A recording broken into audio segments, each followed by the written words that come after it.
خاندان کی تمام لڑکیوں سے زیادہ ہوشیار اور چلاک تھی میں۔ دیکھنے میں بہت پتلی تھی لیکن کام میں پھرتیلی تھی۔ سب رسومات، کھانے پکانے، گھرداری میں نمبر 1 تھی میں۔ میرے پاس ہر بات کا جواب موجود تھا۔ کس کو کس طرح ہینڈل کرنا ہے میں بخوبی جانتی تھی۔ میری حاضر جوابی کے سب بہت قائل تھے۔ امی ابو میری سلیقہ شاعری کے تانے بجیا کو بھی دیا کرتے تھے کہ تم ڈنگر ہی رہنا، اور تمہاری چھوٹی بہن دیکھو کتنی سمجھدار ہے۔ بجیا بس خاموشی سے ایک طرف کو سر جھکا کے بیٹھ جاتی تھی۔ میری عمر 18 سال بھی پوری نہ ہوئی تھی جب زید کا رشتہ آ گیا اور امی مجھ سے پوچھنے لگی، اور میں نے بخوشی ہاں کر دی۔ میرے ساتھ بجیا کی بھی شادی ایک نارمل گھرانے میں طے ہو گئی، اور یوں بجیا 21 سال کی تھی اور میں 18 سال کی جب ہم اپنے پیا دیس سدھار گئیں۔ میرا رشتہ اس شرط پہ ہوا تھا کہ میں اپنی ساس اور خامد کا کام کیا کروں گی، کیونکہ جوائنٹ فیملی سسٹم تھا، لیکن دیورانی اور جٹھانی الگ الگ اوپر والے پورشنز میں تھیں اور میرے خامد امی کے ساتھ رہتے تھے، لہٰذا ساس میرے حصے میں آئی۔ سسر وفات پا چکے تھے اور 5 نندیں بیاہی گئی تھیں۔ دیکھنے میں کافی معقول اور مناسب گھر تھا، لیکن آہستہ آہستہ حقیقت آشکار ہوئی۔ میری 5 نندیں اپنے بچوں کی فوجوں سمیت آئے دن گھر آئی بیٹھی رہتی تھیں اور شام کا کھانا کھا کے اپنے اپنے خامد کے لیے سالن تک لے کر جاتی تھیں۔ شروع میں تو کافی برداشت کیا، لیکن جب صبر اور زبان نے ساتھ چھوڑ دیا تو میں نے کہنا شروع کر دیا کہ ایسا کرنا مناسب نہیں۔ میں اکیلی پکاتی ہوں اور مجھے 15 لوگوں کا روزانہ پکانا پڑتا ہے، لہٰذا خامد صاحب الٹا مجھ پہ چڑھ دوڑے کہ تم کم ظرف ہو، کمینی طبیعت کی مالک ہو، کسی کو کھلا کے راضی نہیں۔ وہی روایتی خرافات۔ میں اب اللہ کو رو رو کے دکھاؤں کہ اپنے ماں باپ کی اتنی لاڈلی اور یہاں ذلیل ہو رہی ہوں؟ بابا دل کے مریض تھے، لہٰذا انہیں بتا بھی نہیں سکتی تھی اور خاموش رہ نہیں سکتی تھی، کیونکہ صحت بہت خراب ہوتی جا رہی تھی۔ خامد صاحب کبھی ساتھ نہ دیتے، اماں جی کے روب و احترام میں چپ رہتے اور مجھ سے خفا رہتے ہمیشہ۔ کبھی مجھے ہنس کے نہ بلاتے، ہمیشہ جلی کٹی سناتے۔ دیورانی جٹھانی جلتی پہ تیل ڈالتی اور مزید لڑائی چلتی رہتی۔ بجیا بیاہ کے پردیس چلی گئی۔ بجیا جب پاکستان آتی مجھے ملنے میرے سسرال والے بجیا کی سلیقہ مندی اور خامد کی خدمت کو دیکھ کے ان کے قصیدے پڑھتے۔ اب مجھے تانے ملتے تھے کہ دیکھو اپنی بجیا کو، کیسے غیروں کے گھر میں بھی اٹھ کے 6 بجے اپنے خامد کو بیڈ ٹی دیتی ہے، اور ایک تم ہو جسے ہوش ہی نہیں ہوتا جلدی اٹھنے کا۔ اب میں سوچتی تھی بجیا کے دل پہ کیا گزرتی ہوگی جب اسے سگے والدین تانے دیتے تھے۔ اب مجھے بجیا کی حالت سمجھ آتی تھی اور بہت دکھ ہوتا تھا۔ میرے خامد کا کاروبار یک بہت کم ہو گیا، جس کی وجہ سے وہ مزید چڑچڑے ہو گئے اور مجھے بلانا تک چھوڑ گئے۔ ان کی لاپرواہی اور کام کی زیادتی کے باعث میں کافی بیمار رہنے لگی۔ اکثر چکر آ جاتے اور بے ہوش ہو جاتی۔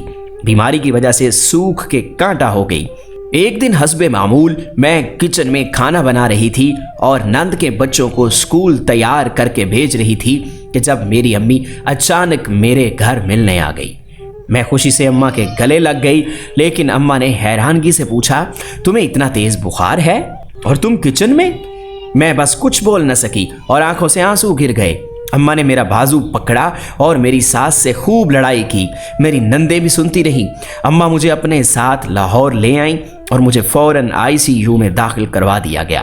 ٹائیفائڈ بگڑنے کی وجہ سے بخار دماغ کو چڑھ گیا تھا اور دماغ کی نسیں پھٹنے کا اندیشہ تھا۔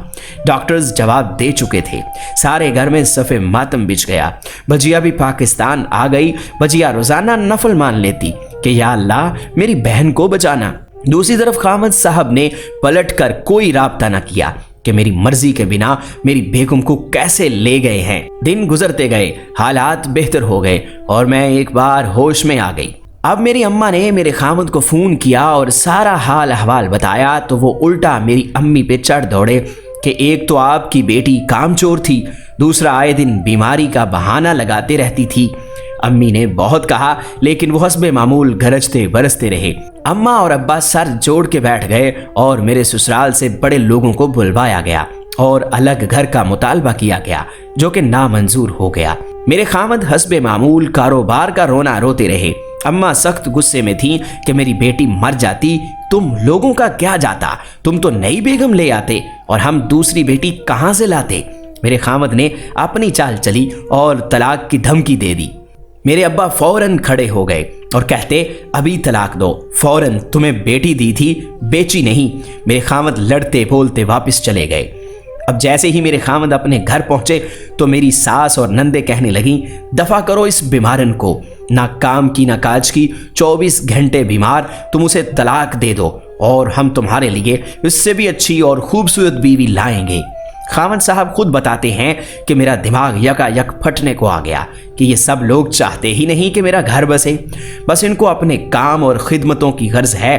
میں بار بار اپنے جذبات کسی اور عورت سے منسلک نہیں کر سکتا، اور اگر دوسری شادی کر بھی لی تو ساری زندگی پچھتاوے کی جہنم میں جلتا رہوں گا۔ میری اماں ابو طلاق کے کاغذات تیار کرنے لگ گئے۔ بجیا اماں ابا کو سمجھاتی تھی کہ کوئی بھی ان کی بات نہیں مانتا تھا، اور بالآخر اللہ تعالیٰ کی کرنی ایسی ہوئی 3 دن بعد میرے خامند واپس آ گئے اور رو رو کے پاؤں پکڑ کے معافی مانگتے رہے کہ آئندہ ایسی غلطی کبھی نہیں ہوگی۔ میں جان گیا ہوں کہ میرے اپنے ہی میرا گھر تباہ کر رہے ہیں۔ میری اماں سخت نالاں تھی، لہٰذا وہ جلدی نہ مانی اور کہتی دیوار کھڑی کرو درمیان میں اور سارا فسادی سسٹم ختم کرو۔ خامد صاحب کہتے ہیں میں یقین دلاتا ہوں کہ فساد یا زیادتی دوبارہ نہیں ہوگی، اور میں واپس اپنے گھر باعزت طریقے سے آئی اور میرے خامد نے واضح کر دیا سب پہ آج سے صرف بیگم میری اپنی روٹی پکائے گی، امی اور باقی سب کی روٹیاں اب دونوں بھابیاں پکائیں گی باری باری سے، اور جو بھی نند آئے گی وہ خود پکائے گی اور سارے برتن بھی دھوئے گی اور اماں کو بھی وہی کھلائے گی۔ لیکن جب سے یہ باتیں واضح ہو گئیں میری نندیں بھی بہت کم آتی ہیں۔ اب سارا گھر بڑی ہنسی خوشی چل رہا ہے۔ سچ کہتے ہیں خامد کا انصاف زندگی سنوار دیتا ہے اور اس کی ناانصافی زندگی تباہ کر دیتی ہے۔